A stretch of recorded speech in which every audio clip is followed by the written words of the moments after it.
ನಿಮಗೆಲ್ಲ ಗೊತ್ತೇ ಇದೆ, ನಾಳೆ 10:30 ಗಂಟೆಗೆ ಮಾನ್ಯ ಮುಖ್ಯಮಂತ್ರಿಗಳಿಂದ ಕುಸುಮ್ ಸಿ ಯೋಜನೆಗೆ ಒಂದು ಚಾಲನೆ ಕೊಡ್ತಾ ಇದ್ದಾರೆ. ಈಗಾಗಲೇ ಹೇಳ್ದಂಗೆ ಇದರಿಂದ ಎಲ್ಲಿ ತೊಂಡೆಬಾವಿ ಪಕ್ಕದಲ್ಲಿ ಘಟ್ಟ ಓಪನ್ ಆಗ್ತಾಯಿದೆ.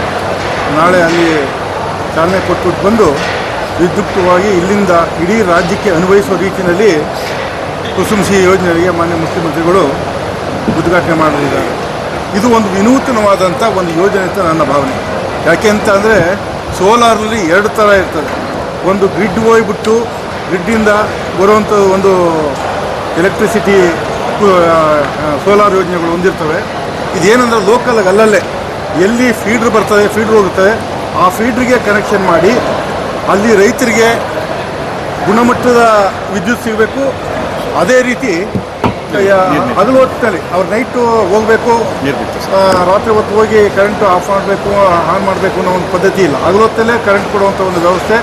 ಅದರಿಂದ ಇದು ರೈತರಿಗೆ ಭಾಳಷ್ಟು ಅನುಕೂಲ ಆಗುವಂಥ ಒಂದು ಯೋಜನೆ ಇದೆ.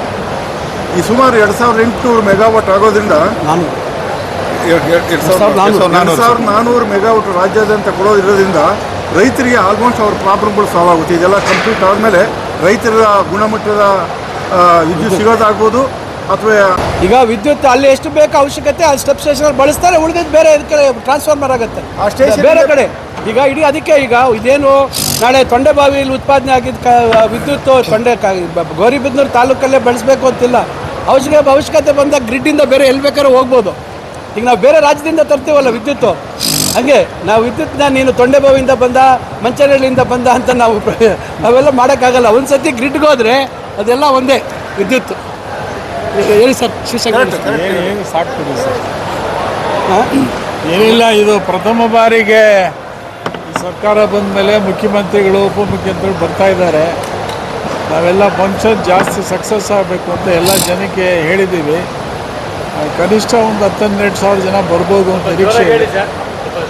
ಅಲ್ಲ, ಪ್ರಥಮ ಬಾರಿಗೆ ಮುಖ್ಯಮಂತ್ರಿಗಳು ಉಪಮುಖ್ಯಮಂತ್ರಿಗಳು ಈ ಸರ್ಕಾರ ಬಂದ ಮೇಲೆ ಮೊದಲನೇ ಸಲ ಬರ್ತಾ ಇದ್ದಾರೆ.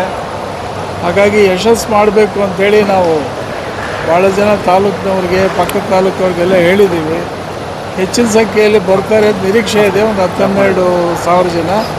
ಮತ್ತು ಕಾರ್ಯಕ್ರಮ ಯಶಸ್ಸಾಗುತ್ತಕ್ಕಂಥ ವಿಶ್ವಾಸ ನನಗೆ. ಓಕೆ, ಏನು ಎಮ್ ಡಿ ಅವ್ರು ಏನಾದರೂ ಮಾಡಿ ಹಿಂದೆ ನಮ್ಮ ಸರ್ಕಾರ ಇದ್ದಾಗ ಸನ್ಮಾನ್ಯ ಸಿದ್ದರಾಮಯ್ಯ ಸಾಹೇಬರು ಹಿಂದೆ ಮುಖ್ಯಮಂತ್ರಿ ಇದ್ದಂಥ ಸಂದರ್ಭದಲ್ಲಿ ಸುಮಾರು 10,000 ಎಕರೆ ಇಡೀ ಪ್ರಪಂಚದಲ್ಲೇ ದೊಡ್ಡದಿತ್ತು. ಅದಾದಮೇಲೆ ಚೈನಾ ಮತ್ತೆ ಮಾಡ್ತು, ಈಗ ಮತ್ತೆ ಅಲ್ಲಿಗೆ ಮಾಡ್ತಾ ಇದ್ದಾರೆ. ಬಹುಶಃ ಇದು ಅದಾದರೆ ಮತ್ತೆ ನಾವೇ ದೊಡ್ಡದಾಗ್ತೀವಿ ಇಡೀ ಪ್ರಪಂಚದಲ್ಲಿ. ಆವಾಗ 25,000 ರೈತರಿಗೆ, 1 ಎಕರೆಗೆ 25,000 ವರ್ಷಕ್ಕೆ ಕೊಡುವಂಥದ್ದು, ಲೀಸ್ ತೊಗೊಂಡು ಮಾಡೋವಂಥದ್ದು ಈಗ 27,000ಕ್ಕೆ ಜಾಸ್ತಿ ಮಾಡಿದ್ದಾರೆ.